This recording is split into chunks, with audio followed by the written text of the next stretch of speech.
esvaziar, cante isso. Eu quero me esvaziar dos meus conceitos, eu quero me esvaziar de mim, ser cheio do teu amor. Eu quero me esvaziar dos meus conceitos, eu quero me esvaziar de mim, ser cheio, cheio, cheio do teu amor. O Espírito de Deus está sobre mim. Oh, o Espírito de Deus está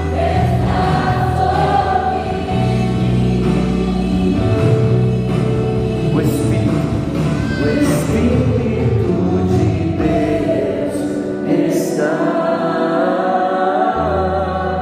Deus está sobre mim. O Espírito de Deus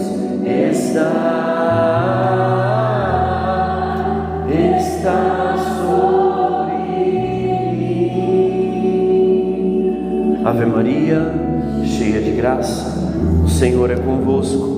Bendita sois vós entre as mulheres, bendito é o fruto do vosso ventre, Jesus. Santa Maria, Mãe de Deus, rogai por nós, pecadores, agora e na hora de nossa morte. Amém. Pode se sentar um pouquinho. Nós iniciaremos o nosso seminário do profeta Elias, falando sobre um tema não tão comum de ser falado, que é sobre a escola dos profetas. Eu não sei se você sabia, mas na época do profeta Elias existiam escolas proféticas, escolas que ensinavam aos homens, especialmente aos varões das famílias, a desejarem a santidade em um nível muito alto. Então nós vamos falar sobre isso hoje. Antes de falar sobre isso, eu queria falar um pouquinho para vocês do que é ser profeta. O que é ser profeta? A palavra profeta significa aquele que anuncia. A palavra profeta traz um ministério muito importante, um ministério que até determinado ponto no Antigo Testamento era um ministério digno apenas dos anjos. E aí você pode dizer para quem está do seu lado, fala assim: mas você é mais bonito do que um anjo?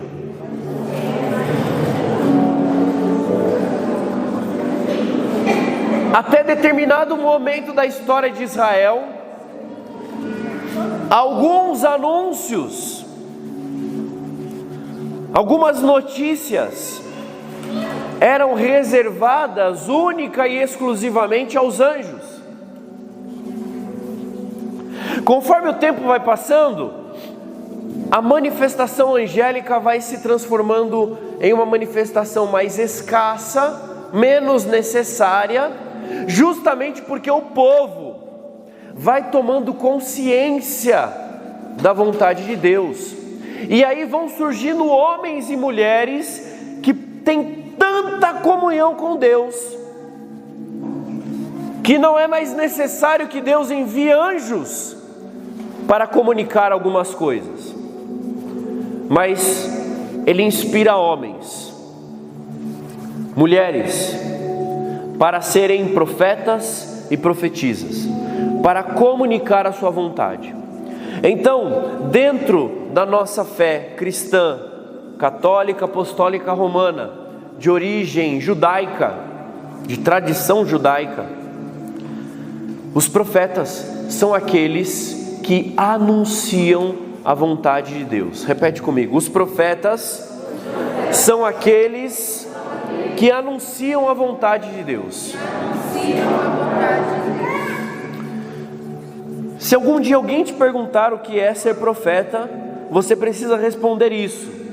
Ser profeta é ter clareza da vontade de Deus, tão clara e tão assim lúcida na sua mente, que você anuncia aquela vontade, sem medo, sem dúvida, sem ficar pensando que de repente aquela pode ou não ser a vontade de Deus. Então, se você não sabe ainda qual é a vontade de Deus para a sua vida, ou se você tem muitas dúvidas em reconhecer a vontade de Deus, você não está pronto para ser profeta, porque o profeta tem clareza de qual é a vontade de Deus. A palavra profeta, ela vem de um termo hebraico que é Neviim. E Neviim é o nome do conjunto de livros do Antigo Testamento, escrito por profetas, ou escrito por homens e mulheres inspirados por Deus que conviveram com esses profetas. Homens e mulheres que, vendo como aqueles homens manifestavam a vontade de Deus, escreveram então esses livros. Amém? Então, isso é muito importante. Veja, claro que existem alguns anúncios que, infelizmente, até porque nós jamais seremos dignos disso e jamais compreenderíamos alguns mistérios, existem alguns anúncios, até por exemplo, a encarnação de nosso Senhor Jesus Cristo, que é só um anjo mesmo que vem fazer, porque, veja, era honrado demais para qualquer homem que já existiu na face da terra a anunciar para uma mulher de que ela daria luz ao Filho de Deus, por exemplo. Então, por isso que Deus não escolhe nenhum profeta para dizer isso. Ele escolhe um anjo, porque aquela notícia é uma notícia única. Nunca existiu uma virgem concebendo à luz um filho, fruto do Espírito Santo, e nunca mais vai existir. É uma única notícia. Mas, se nós olharmos nas Sagradas Escrituras, homens e mulheres já haviam profetizado sobre isso. Eles não conheciam a notícia por completo, mas eles já sabiam que do tronco de Jessé, da tribo de Jessé, dos herdeiros de Davi, nasceria um Salvador, um libertador, e eles foram profetizando. A virgem conceberá, Isaías diz, dará à luz um filho. Então os profetas já tinham até essa dimensão. Outra coisa interessante para a gente falar sobre os profetas é que os profetas, eles também eram conhecidos como videntes. A mesma palavra que designa profeta nas Sagradas Escrituras também é utilizada para dizer vidente. Por quê? Porque o profeta previa o futuro? Não, porque o profeta era alguém, e é alguém, que tendo uma noção muito correta, exata da realidade, e conhecendo também a lei e a vontade de Deus, cruzando essas duas informações, realidade com vontade de Deus, ele consegue prever o que vai acontecer.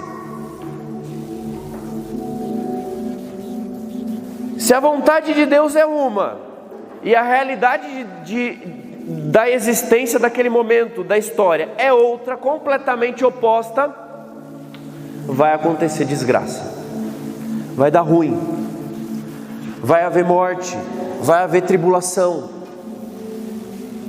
Se a vontade de Deus, ela é concernente, ela é paralela, ela orna com a realidade, vai haver prosperidade. Então nós precisamos entender muito esses conceitos para nós entendermos quando nós começarmos a falar sobre a escola dos profetas. Então veja, se você não tem noção da realidade, e se você é alguém que não tem noção de qual é a vontade de Deus, você não vai conseguir ser profeta. Você vai precisar pedir para Deus a graça de, conhecendo a realidade, e a sua vontade, então poder proclamar. A escola dos profetas, ela surge a partir do profeta Samuel. O profeta Samuel, para quem não sabe, ele também foi filho de uma mulher que era estéril até a sua velhice, Ana. E aí ele nasce num momento crítico onde os israelitas, eles estavam desejosos de um rei. Todos os povos ao redor de Israel possuíam um rei, só que Israel não possuía. Israel possuía um conselho tribal, 12 tribos, cada tribo tendo a sua liderança, cada tribo tendo a sua autonomia. Quando era necessário, essas tribos se juntavam sobre o comando de um juiz, e esse juiz, por exemplo, comandava uma guerra, organizava uma situação, distribuía a terra e assim por diante. Só que só Israel vivia nesse sistema. E o que acontece? Além de Israel estar cercado por outros impérios e nações que possuíam reis, Israel era cercado por nações que possuíam outras divindades. Isso é muito importante. Por que desde o começo Deus não desejava um rei para Israel? Porque Ele era o rei, porque Ele era o Senhor, porque Ele queria ser a autoridade que garantiria a liberdade daquele povo. Só que Israel, cercado de vários reis e de várias divindades, começou a desejar um rei, alguém que unificasse as tribos, alguém que representasse a Deus e que pudesse conduzir. Só que esta época era a época do profeta Samuel, e o profeta Samuel dizia: olha, se vocês escolherem um rei para vocês, se vocês escolherem um homem para vocês, este homem vai ter escravos que serão os seus filhos. Este homem vai tomar as suas filhas para sua esposa. Esse homem vai reunir soldados, e os soldados serão os seus filhos. Esse homem vai pegar para ele terras e muitas coisas que vocês possuem, ele tomará para ele. Por quê? Porque o profeta Samuel sabia como era a realidade nos reinos vizinhos. E sabendo da vontade de Deus, o profeta Samuel fala: não é bom que isso aconteça com vocês. Vocês não foram eleitos por Deus para isso.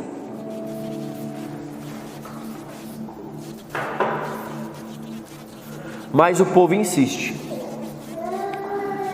E a partir do profeta Samuel, que foi o último juiz também, começa a dinastia dos reis. O primeiro rei foi Saul, depois nós tivemos Davi, depois nós tivemos Salomão, e aí em Salomão o reino acaba se dividindo, e reis do reino do norte cada vez piores, reis do reino do sul, um ou outro bonzinho, mas bonzinho, nada mais do que isso.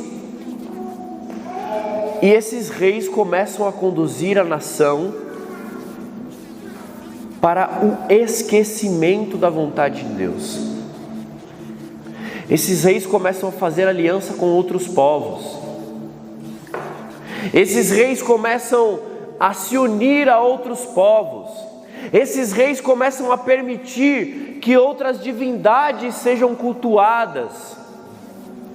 Esses reis não acham mais tão assim absurdo que as pessoas cultivem outros deuses.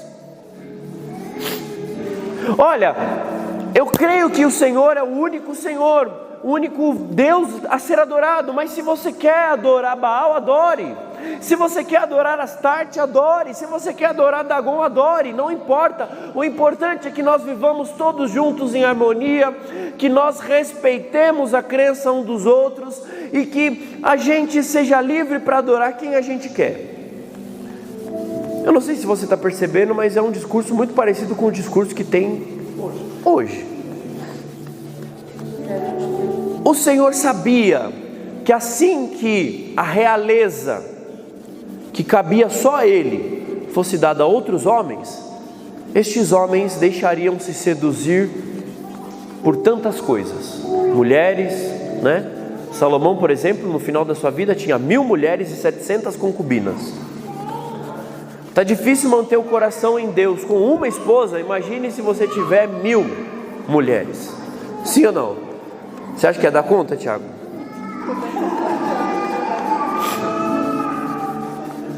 Está difícil manter a fidelidade ao que Deus quer, tendo uma esposa, tendo filhos, tendo uma casa para administrar. Imagina você ter que ser rei de uma nação e você começar a se relacionar com outras mulheres de outras nações, porque os reis começaram a fazer aliança entre os povos, porque a confiança não estava mais em Deus. A confiança estava na minha... Eu vou fazer uma aliança com os fenícios, por exemplo, Acabe com Jezabel, vou casar com Jezabel, porque aí a gente se protege, se atacarem a Israel, a Fenícia vem me defender. Mas e a confiança em Deus? E é neste exato momento onde Samuel, por vontade do povo, unge o primeiro rei, o rei Saul, que começam a surgir as escolas dos profetas. Justamente porque Samuel já sabia que ia dar ruim, porque ele conhecia a realidade dos reinos que possuíam reis, e porque ele sabia qual era a vontade de Deus. Então ele começa a formar outros homens para, como ele, darem a última palavra naquela nação e manterem a fidelidade.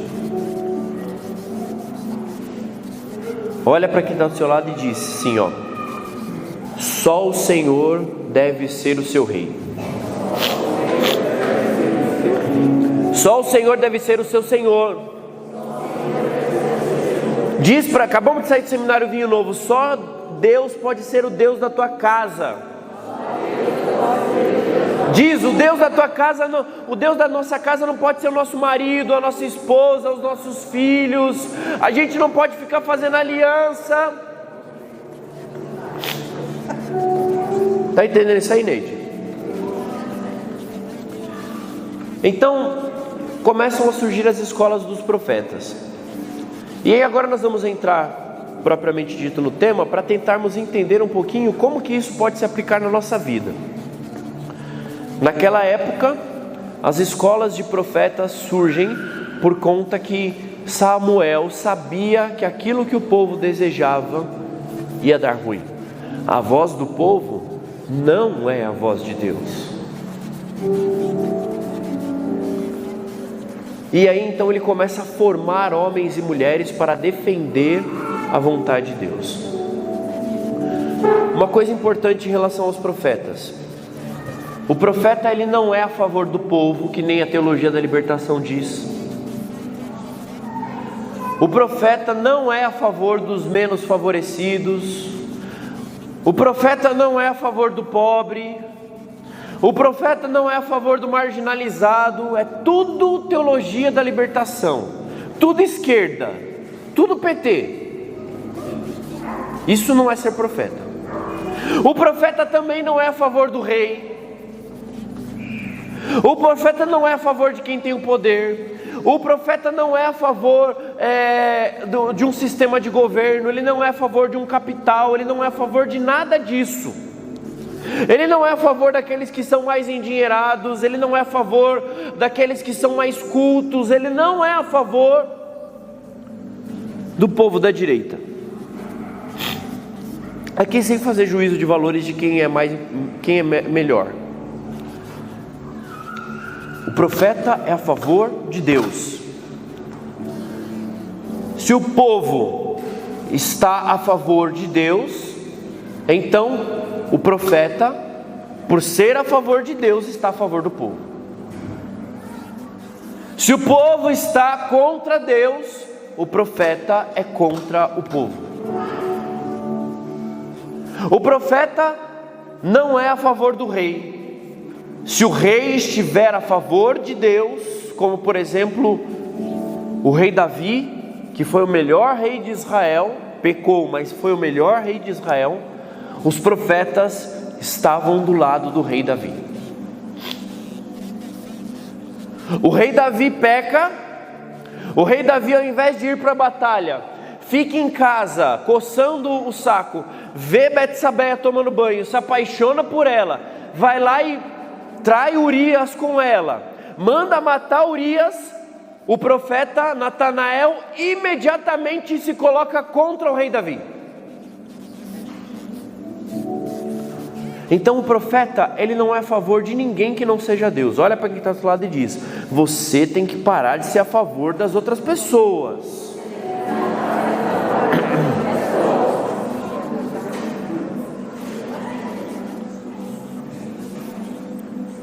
E aí aqui um ponto mais importante ainda.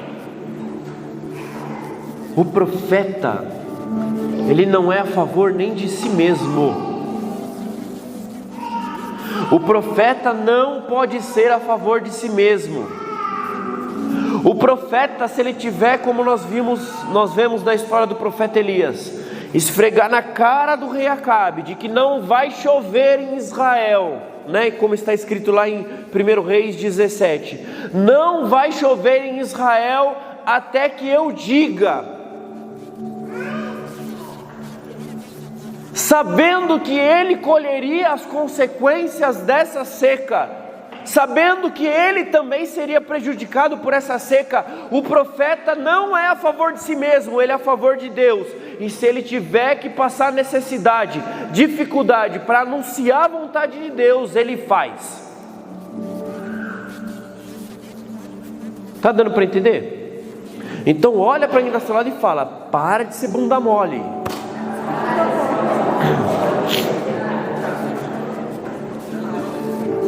O profeta não se preferia, o profeta não se preservava, o profeta não se economizava. Tudo isso que eu estou ensinando para vocês e partilhando com vocês era o conteúdo programático das escolas de profetas fundadas por Samuel e consolidadas por Elias e por Eliseu. Abre a sua Bíblia agora no livro de Reis, segundo livro de Reis, capítulo 2.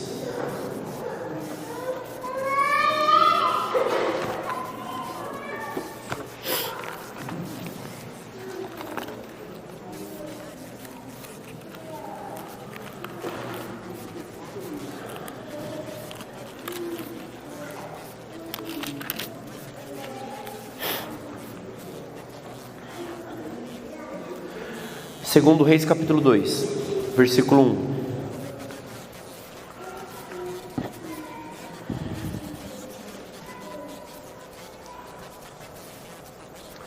Está escrito assim: eis o que aconteceu quando o Senhor arrebatou Elias ao céu no turbilhão. Elias e Eliseu partiram de Gilgal. E Elias disse a Eliseu: fica aqui, pois o Senhor me enviou até Betel.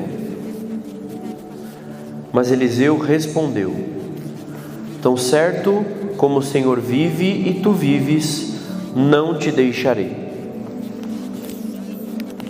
E desceram a Betel. Os irmãos profetas que moravam em Betel foram ao encontro de Eliseu e disseram-lhe: sabes que hoje o Senhor vai levar teu mestre por sobre a tua cabeça? Ele respondeu: sei, calai-vos. Elias lhe disse: Eliseu, fica aqui, pois o Senhor me envia só até Jericó. Mas ele respondeu: tão certo como o Senhor vive e tu vives, não te deixarei. E foram para Jericó.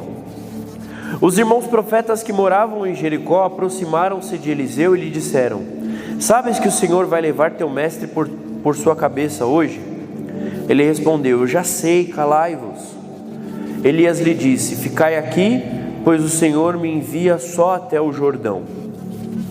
Mas ele respondeu: tão certo como o Senhor vive e tu vives, não te deixarei. E partiram os dois juntos. 50 irmãos profetas foram também e ficaram parados à distância ao longe, enquanto eles dois se detinham à beira do Jordão. Então Elias tomou seu manto, enrolou-o e bateu com ele nas águas, que se dividiram de um lado e de outro, de modo que ambos atravessaram a pé enxuto. Depois que passaram, Elias disse a Eliseu: pede o que queres que eu faça por ti, antes de ser arrebatado da tua presença. E Eliseu respondeu: que me seja dada uma dupla porção do teu espírito. Elias respondeu: pedes uma coisa difícil? Todavia, se me vires ao ser arrebatado da tua presença, isso te será concedido. Caso contrário, isso não te será dado. E aconteceu que, enquanto andavam e conversavam, eis que um carro de fogo e cavalos de fogo os separaram um do outro. E Elias subiu ao céu no turbilhão. Palavra do Senhor. Veja, aqui nós estamos vendo o último momento onde o profeta Elias ensina para o seu discípulo Eliseu, que ia ficar em seu lugar como chefe de todos os profetas, algumas coisas muito importantes e que precisam ser aprendidas por cada um de nós, que também recebemos no nosso batismo o munus profético. Eu e você no batismo, em nome de nosso Senhor Jesus Cristo, em nome do Pai, do Filho e do Espírito Santo, fomos constituídos sacerdotes, reis e profetas. Vai aí no seu versículo 1, está escrito que Elias primeiro levou Eliseu até Gilgal. Gilgal, a palavra Gilgal significa aliança. Bate no seu peito e diz: aliança. O profeta Elias queria deixar claro para Eliseu e para todos os profetas que uma vida de comprometimento com Deus é o início do ser profeta. Os profetas, eu e você, Elias e Eliseu, Samuel, Isaías, Jeremias, Ezequiel, o Senhor Jesus, eles defendem uma aliança. Eu e você, como profetas, herdeiros do manto de Elias, somos defensores da aliança. Olha para quem está do seu lado e diz: você tem que defender a aliança.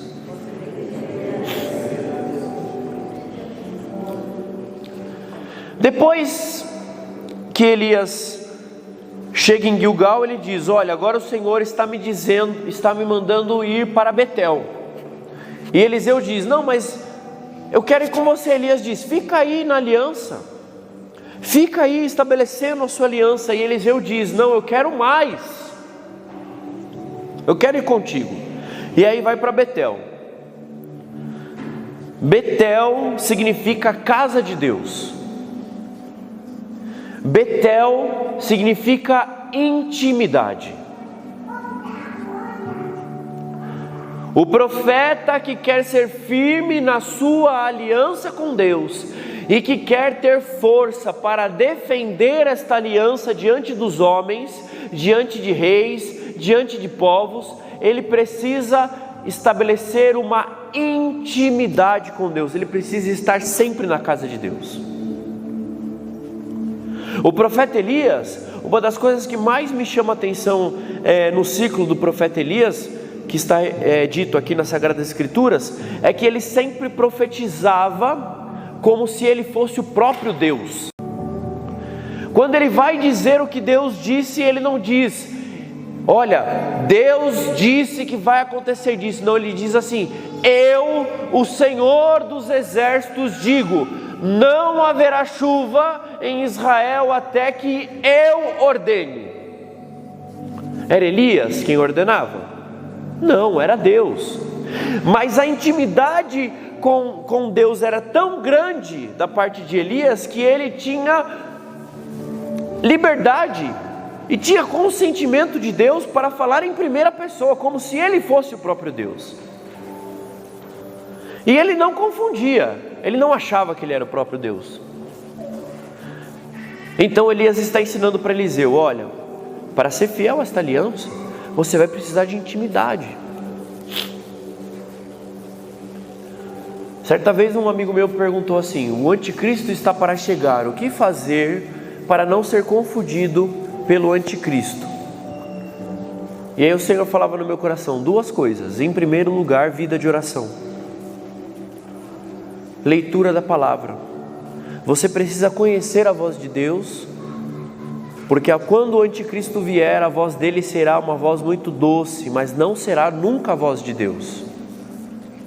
E a segunda coisa, viva em comunidade, porque se você escorregar, alguém vai lá te dar um cascudo e te puxa de volta. É exatamente isso que o profeta Elias está ensinando para o profeta Eliseu, que vai ficar no seu lugar. Depois então de Betel, Elias diz: fica aí, Eliseu, fica no lugar de intimidade. E Eliseu, sedento, diz: não, eu quero ir além, eu quero ir mais, eu quero ir contigo. Tão certo como o Senhor vive e tu vives, eu não te deixarei. E aí então eles vão para Jericó. A palavra Jericó significa perfumado. Perfumado. Jericó é um dos lugares onde é comprovadamente o lugar onde se houve civilizações mais antigas. 9.000 anos antes de Cristo já tinha gente que morava em Jericó. Jericó é um lugar onde a vida acontece.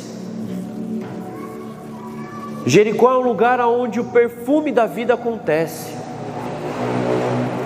Eliseu, quer ser fiel à aliança? Seja íntimo de Deus. E a partir do momento em que você for íntimo de Deus, você vai começar a exalar o perfume de Deus. Eu e você que queremos defender a aliança com Deus, eu e você que queremos honrar ao chamado que Deus tem para nós só vamos conseguir isso se nós mergulharmos na intimidade com Ele e cada vez mais profundo. Se cada vez a gente for menos disperso e mais concentrado no Senhor, e quando nós estivermos íntimos de Deus, nós teremos o perfume dEle. Por que os santos, quando morrem, ou quando de repente existe uma manifestação epifânica, a presença de um santo naquele lugar, se sentem perfumes de flores? Justamente porque aquele santo era tão íntimo de Deus, que ele exala Deus.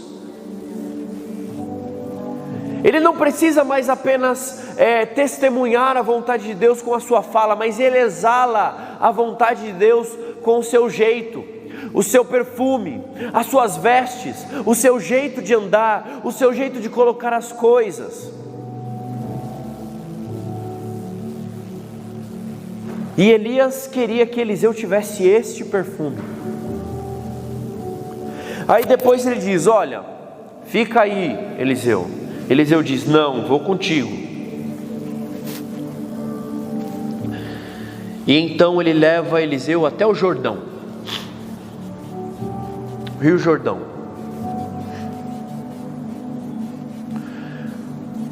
O Rio Jordão representa a transição, a renovação e a purificação espiritual.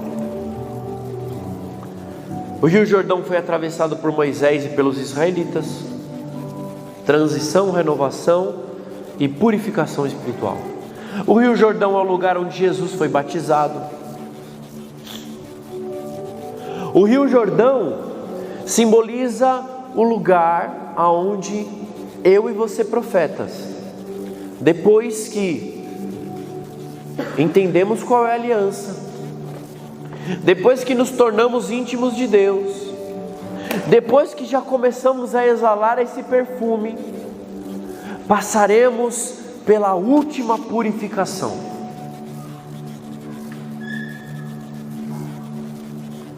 Mais profundo do que ser profeta, mais poderoso do que ser profeta, é que eu e você somos filhos de Deus. Olha para quem está do seu lado e diz: você é filho,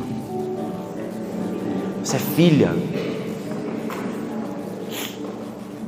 Você não é um simples profeta, você não é um serviçal, não, você é filho, você é herdeiro, você é amigo, você foi eleito para ser tão puro, que Deus vai se manifestar através de você, como um pai deseja manifestar-se através da vida dos filhos.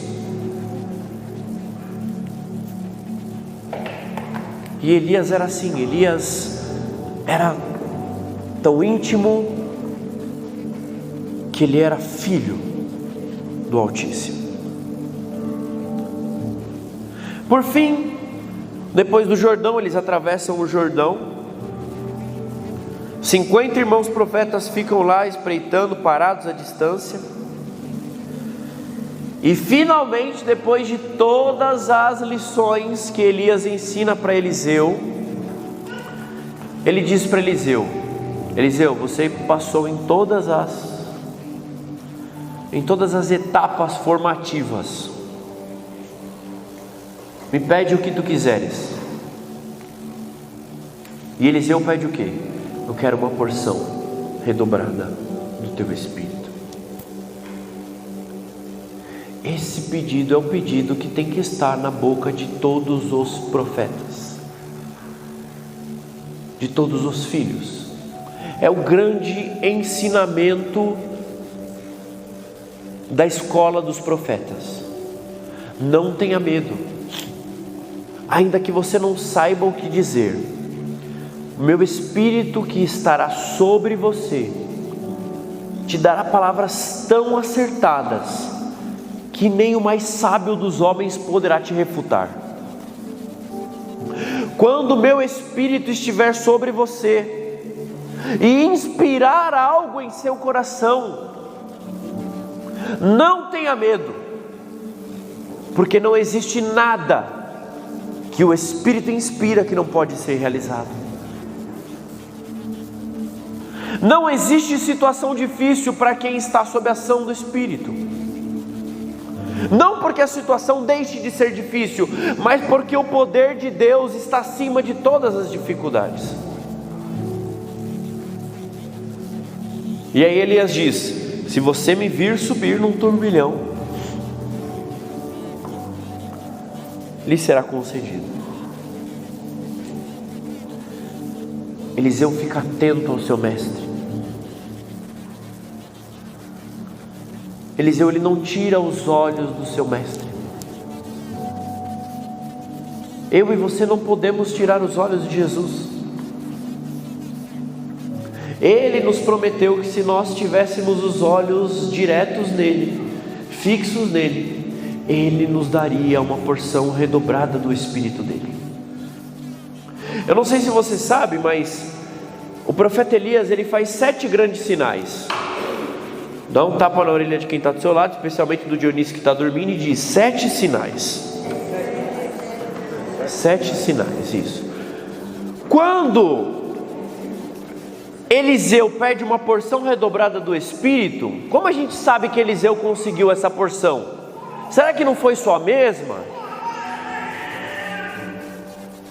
Eliseu, no momento em que ele recebe o manto de Elias, de que ele recebe a porção redobrada do Espírito, até o momento em que ele morre, lá mais ou menos pelo capítulo 8 do segundo livro de Reis, 8, 10, não sei exatamente, Eliseu faz 14 sinais. 14. Justamente porque as Sagradas Escrituras quer deixar muito clara que o nosso Deus não é um Deus para mentir.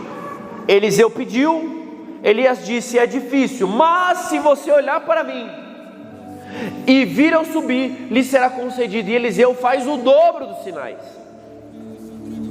Elias ressuscitou um homem, Eliseu ressuscitou quando já estava morto. O homem tocou no caixão de Eliseu, tocaram no caixão de Eliseu, o homem que estava morto não, tocaram no caixão de Eliseu com o defunto ficou vivo. Que foi? Jogaram, né? Pegaram o morto assim, ó, pegaram o morto, abriram a cova de Eliseu, jogaram ele lá dentro, ele bateu e levantou, pá. O Senhor diz para os apóstolos: é preciso que eu vá para que o Consolador possa vir, e vocês farão obras maiores do que as que eu faço.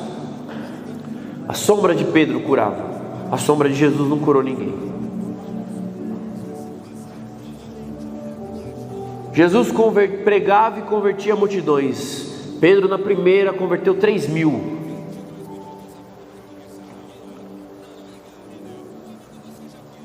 Eu e você precisamos estar com os olhos fixos no Senhor. Porque se estivermos com os olhos fixos no Senhor, nunca faltará Espírito Santo para nós. Se eu e você estivermos com os olhos no Senhor, que foi levantado através de Maria, caiu aqui. Glória a Deus.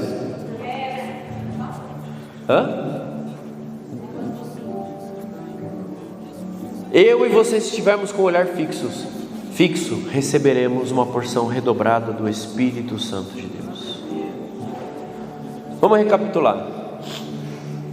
O profeta é aquele que está a favor da aliança. O profeta é aquele que precisa ser mais íntimo do Senhor. Ele é mais íntimo do que todos os que são íntimos.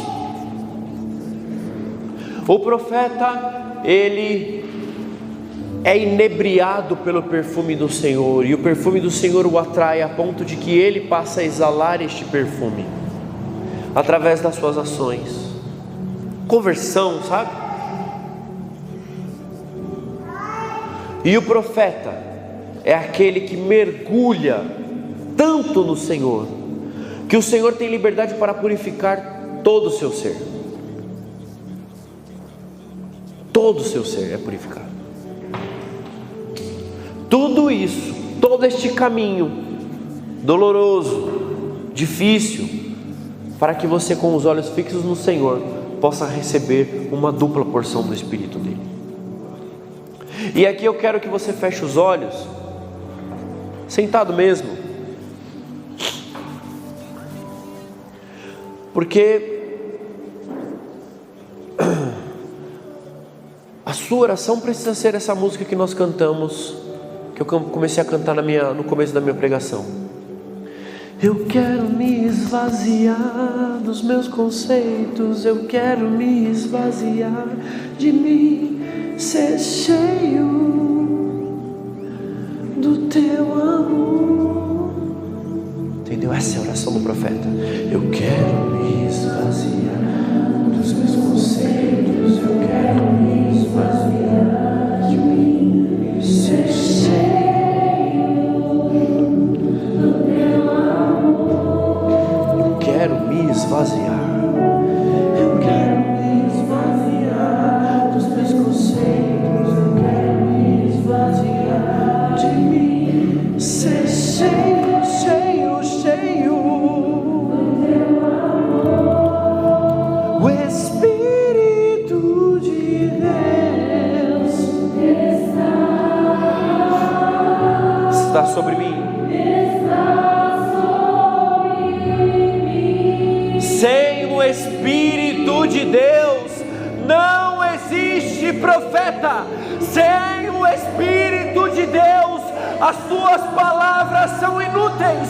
Sem o Espírito de Deus é melhor que você fique calado. Sem o Espírito de Deus a sua vida é inútil.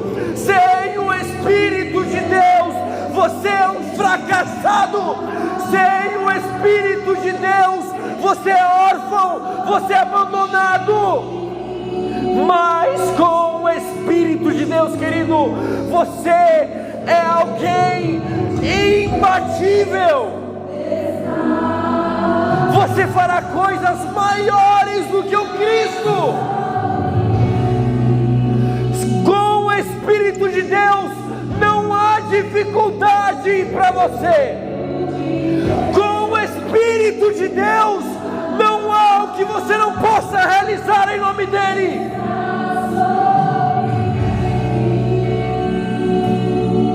Com o Espírito de Deus, você deixa de ser moleque, você deixa de ser menina, você passa a ser homem, você passa a ser mulher, você passa a ser honrado. Com o Espírito de Deus, você passa a ser outro Cristo.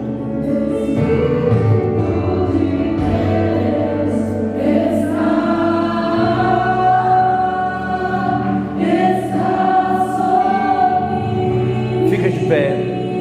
Coloca as mãos sobre a sua cabeça e canta: eu quero me esvaziar. Eu quero me esvaziar dos meus conceitos, eu quero me esvaziar de mim. Ser cheio do teu amor. Eu quero me esvaziar. Eu quero me esvaziar dos meus conceitos, eu quero me esvaziar de mim. Ser cheio. Dá para ser um pouco mais forte. Eu quero me esvaziar. Cante isso. Eu quero me esvaziar. Eu quero me esvaziar de todos os meus conceitos.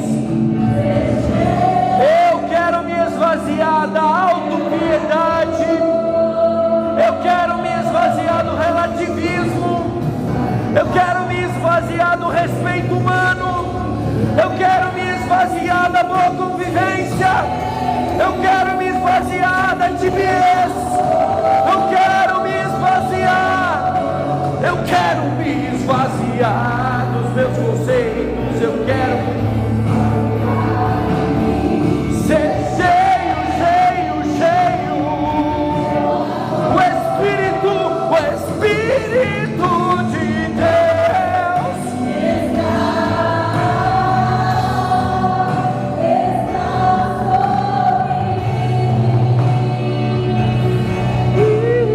o Espírito.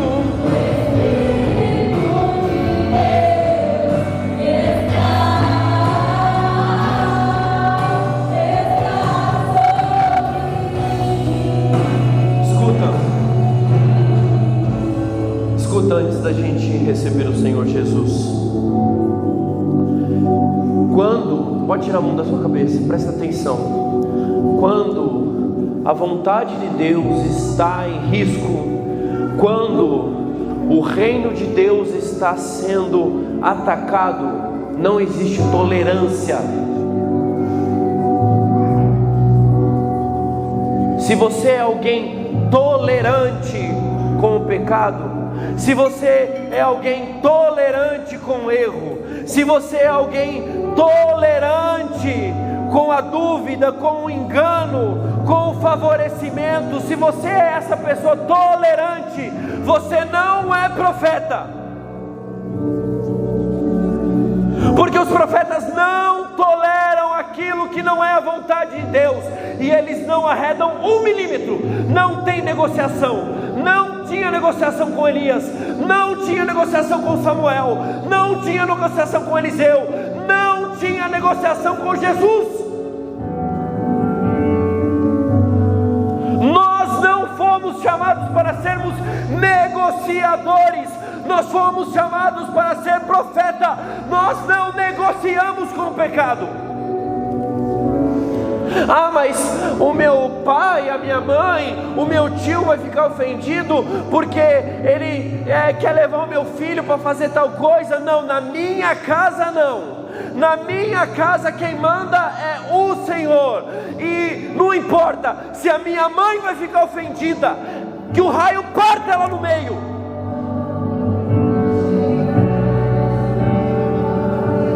O mundo está esta bosta porque infelizmente os filhos de Deus têm tolerado demais. É muito mimimi, é muita dorzinha, é muita dozinha, é muito... Ai, mas você tem que respeitar as diferenças. E quem respeita a cruz de Cristo? Quem respeita o sacrifício do meu Senhor? Quem respeita Respeita o profeta que deu a sua vida enfrentando o rei mais ímpio da história.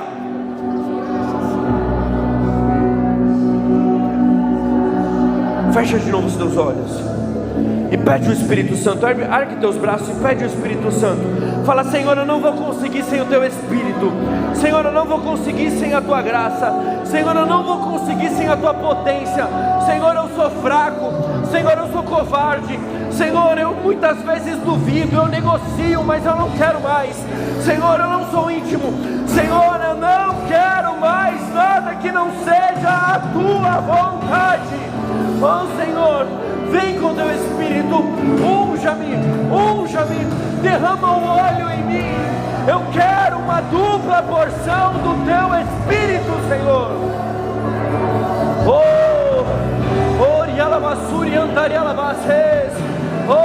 Eu quero me esvaziar, cante isso. Eu quero me esvaziar dos meus conceitos, eu quero me esvaziar de mim, ser cheio.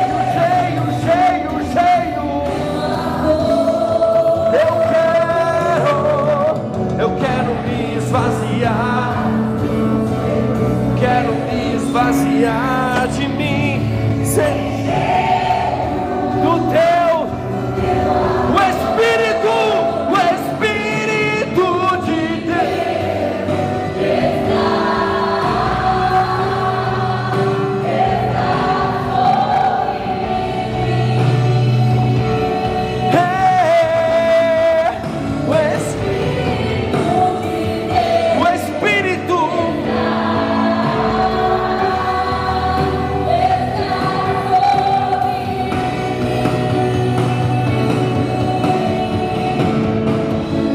Você que pode